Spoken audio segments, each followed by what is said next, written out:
Jangan lupa komen, like, dan subscribe video tersebut dan subscribe channel Lonceng. A'udzubillahi minasyaitonir rajim.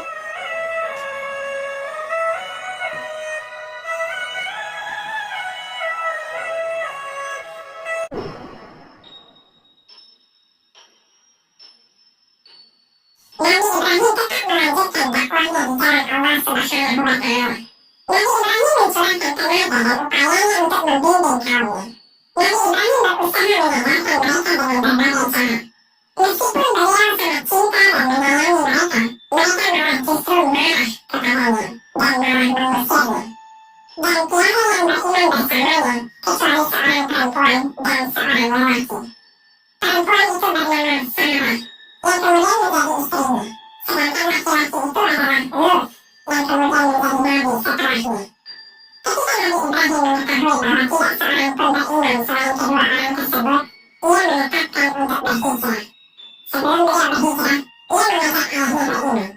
Kemudian Nabi Ibrahim mengetahui bahwa ayahnya adalah musuh Allah Subhanahu wa Ta'ala dan dia tidak akan beriman. Nabi Ibrahim pun berlepas diri darinya dan memutuskan hubungan dengannya. Melalui kisah tersebut, Allah Subhanahu wa Ta'ala memberitahukan kepada kita bahwa hubungan satu-satunya yang harus dipelihara dan harus diperhatikan di antara hubungan-hubungan kemanusiaan adalah hubungan keimanan, bukan hanya hubungan darah. Allah Subhanahu wa Ta'ala berfirman dalam surah At-Taubah, dan permintaan ampun dari Ibrahim kepada Allah untuk bapaknya tidak lain hanyalah karena satu janji yang telah diucapkannya kepada bapaknya itu. Maka tak kalah jelas Nabi Ibrahim bahwa bapaknya itu adalah musuh Allah Subhanahu wa Ta'ala. Maka Ibrahim berlepas diri darinya. Sesungguhnya Ibrahim adalah seorang yang sangat lembut hatinya bagi penonton. Al-Quran surah At-Taubah ayat 114. Nabi Ibrahim keluar meninggalkan negerinya dan memulai petualangannya dalam hijrah. Nabi Ibrahim pergi ke kota yang bernama Ar dan ke kota yang lain bernama Haran. Kemudian beliau pergi ke Palestina bersama istrinya, satu-satunya wanita yang beriman kepadanya. Beliau juga disertai Lut, satu-satunya lelaki yang beriman kepadanya. Allah Subhanahu wa Ta'ala berfirman, maka Lut membenarkan kenabiannya dan berkatalah Ibrahim, sesungguhnya aku akan berpindah ke tempat yang diperintahkan Tuhanku kepadaku. Sesungguhnya dialah yang maha perkasa, lagi maha bijaksana. Al-Quran surah Al-Ankabut ayat 26. Setelah ke Palestina, Nabi Ibrahim pergi ke Mesir. Selama perjalanan ini, Nabi Ibrahim mengajak manusia untuk menyembah Allah Subhanahu wa Ta'ala. Bahkan beliau berjuang dalam hal itu dengan gigih. Beliau mengabdi dan membantu orang-orang yang tidak mampu dan orang-orang yang lemah. Beliau menegakkan keadilan di tengah-tengah manusia dan menunjukkan kepada mereka jalan yang benar. Istri Nabi Ibrahim, Sarah, tidak melahirkan, lalu Raja Mesir memberikan seorang pembantu dari Mesir yang dapat membantunya. Nabi Ibrahim telah menjadi tua, dan rambutnya memutih di mana beliau menggunakan usianya hanya untuk berdakwah di jalan Allah Subhanahu wa Ta'ala. Saya berpikir bahwa ia dan Nabi Ibrahim tidak akan mempunyai anak. Lalu ia berpikir bagaimana seandainya wanita yang membantunya itu dapat menjadi istri kedua dari suaminya. Wanita Mesir itu bernama Hajar. Akhirnya, Sarah menikahkan Nabi Ibrahim dengan Hajar. Kemudian Hajar melahirkan anaknya yang pertama, yang dinamakan oleh Allahnya dengan nama Ismail. Nabi Ibrahim saat itu menginjak usia yang sangat tua ketika Hajar melahirkan anak pertamanya, Ismail.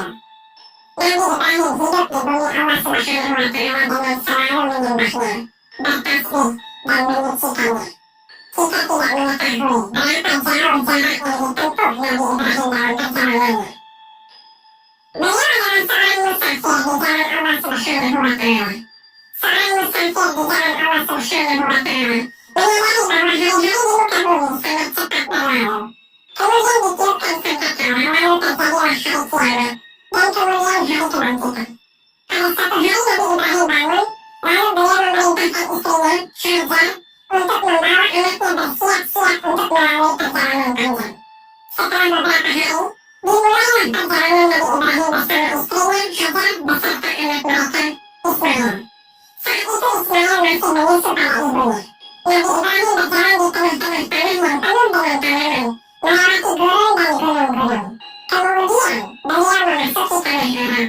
Nabi Ibrahim menuju ke satu lembah yang di dalamnya tidak ada tanaman, tidak ada buah-buahan, tidak ada pepohonan, tidak ada makanan dan tidak ada air. Lembah itu kosong dari tanda-tanda kehidupan. Nabi Ibrahim sampai ke lembah, lalu beliau turun dari atas punggung hewan tunggangannya. Lalu beliau menurunkan istrinya dan anaknya dan meninggalkan mereka di sana. Mereka hanya dibekali dengan makanan dan sedikit air yang tidak cukup untuk kebutuhan 2 hari. Ketika beliau mulai meninggalkan mereka dan berjalan, tiba-tiba istrinya segera menyusulnya dan berkata kepadanya, "Wahai Ibrahim, kemana engkau pergi? Mengapa engkau meninggalkan kami di lembah ini?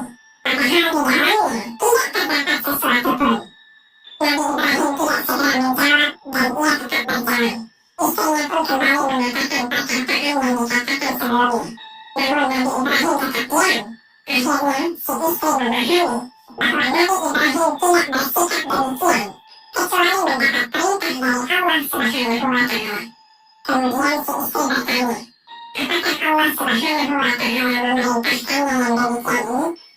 Nabi Ibrahim menjawab, benar.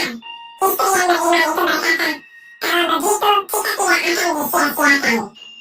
Nabi Ibrahim menuju ke tempat di suatu gunung, lalu beliau mengangkat kedua tangannya untuk berdoa kepada Allah Subhanahu wa Ta'ala. Ya Tuhan kami, sesungguhnya aku telah menempatkan sebagian keturunanku di lembah yang tidak mempunyai tanam-tanaman di dekat rumah engkau, Baitullah, yang dihormati. Al-Quran Surah Ibrahim ayat 37. Saat itu Baitullah Ka'bah belum dibangun. Terdapat hikmah yang tinggi dalam perjalanan yang penuh dengan misteri. Ismail ditinggalkan bersama ibunya di tempat ini. Ismail lah yang akan bertanggung jawab bersama Allahnya dalam pembangunan Ka'bah. Hikmah Allah Subhanahu wa Ta'ala menuntut untuk didirikannya suatu bangunan di lembah itu dan dibangun di dalamnya Baitullah, di mana kita akan menuju ke sana dan menghadap kepadanya saat kita salat. Nabi Ibrahim meninggalkan istrinya dan anaknya yang masih menyusu di dalam Sahara. Ibu Ismail menyusul anaknya dan mulai merasakan kehausan. Saat itu matahari bersinar sangat panas yang membuat manusia mudah merasa haus. Setelah 2 hari, habislah air dan keluar susu si ibu. Hajar dan Ismail merasakan kehausan dan makanan telah tiada, sehingga saat itu mereka merasakan kesulitan yang luar biasa. Ismail mulai menangis kehausan dan ibunya meninggalkannya untuk mencarikan air. Si ibu berjalan dengan cepat hingga sampai di satu gunung yang bernama Safa. Ia menakinya dan meletakkan kedua tangannya di atas punggungnya untuk melindungi kedua matanya dari sinatan matahari. Ia mulai mencari-cari sumber air atau sumur atau seseorang yang dapat membantunya atau kafilah atau musafir yang dapat menolongnya atau berita namun semua harapannya itu gagal. Ia segera turun dari Safa dan ia mulai berlari dan melalui suatu lembah dan sampai ke suatu gunung yang bernama Marwah. Ia pun mendakinya dan melihat apakah ada seseorang, tetapi ia tidak melihat ada seseorang. Si ibu kembali ke anaknya dan ia masih mendapatinya dalam keadaan menangis dan rasa hausnya pun makin bertambah. Ia segera menuju ke Safa dan berdiri di atasnya. Kemudian ia menuju ke Marwah dan melihat-lihat. Ia mondar-mandir, pulang dan pergi antara 2 gunung yang kecil itu sebanyak 7 kali. Ini adalah sebagai peringatan terhadap ibu mereka yang pertama dan nabi mereka yang agung, yaitu Ismail. Setelah putaran ke-7, Hajar kembali dalam keadaan letih dan ia duduk di sisi anaknya yang masih menangis. Di tengah-tengah situasi yang sulit ini, Allah Subhanahu wa Ta'ala menurunkan rahmatnya. Ismail pun memukul-mukul hatinya di atas tanah dalam keadaan menangis. lalu memancarlah di bawah kakinya sur Zam-Zam, sehingga kehidupan si anak dan si ibu menjadi keselamatan. Si ibu mengambil air dengan tangannya dan ia bersyukur kepada Allah